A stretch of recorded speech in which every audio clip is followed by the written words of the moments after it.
بسم اللہ الرحمن الرحیم. پہلے آپ یہ سنیے گا. میں اس بات پر بھی ان کا شکر گزار ہوں کہ انہوں نے پی ایچ ڈی کی آزادی ڈگری مجھے دی، لیکن اس کے باوجود میں مولوی صاحب ہی کہلانا پسند کروں گا. آپ دیکھیے کہ ایک وہ شخص کہ جس کو ہمارے معاشرے کی کتنی بڑی ڈگری سے نوازا جا رہا ہے، جس کو پی ایچ ڈی ڈاکٹریٹ کا عہدہ کہتے ہیں، جس کے لیے لوگ پریشان ہوتے ہیں، اور وہ عہدہ اعزازی طور پر ان کی خدمت میں پیش کیا جا رہا ہے، لیکن ان کی چاہت یہ ہے کہ مجھے اس ڈاکٹر ہونے کے نام سے نہ پکارا جائے، مجھے یاد کیا جائے مولانا کے نام سے. بعض لوگ ایسے ہوتے ہیں کہ وہ اپنی اس مولانا ہونے پر فخر محسوس کرتے ہیں. مولانا ہونے پر کوئی عار محسوس نہیں ہونی چاہیے. یہ عہدہ جو اللہ نے دیا، یہ جو اللہ نے مقام دیا، ظاہر ہے اس مقام کے آگے تو کوئی مقام نہیں.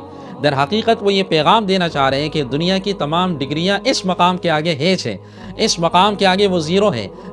جو مقام علماء کو اللہ نے دیا ہے کہ حقیقت میں انبیاء کے وارثین ہیں، کہ لیکن علماء بھی پھر ایسے علماء ہوں جیسے حضرت ہیں کہ وہ دین حق کے لیے، مدارس کی دفاع کے لیے اور حق بات کہنے کے لیے ہر جگہ ہر وقت کسی بھی لمحے میں بغیر کسی تردد کے وہ کھڑے ہوتے ہیں اور حق بات کو وہ کہتے ہیں.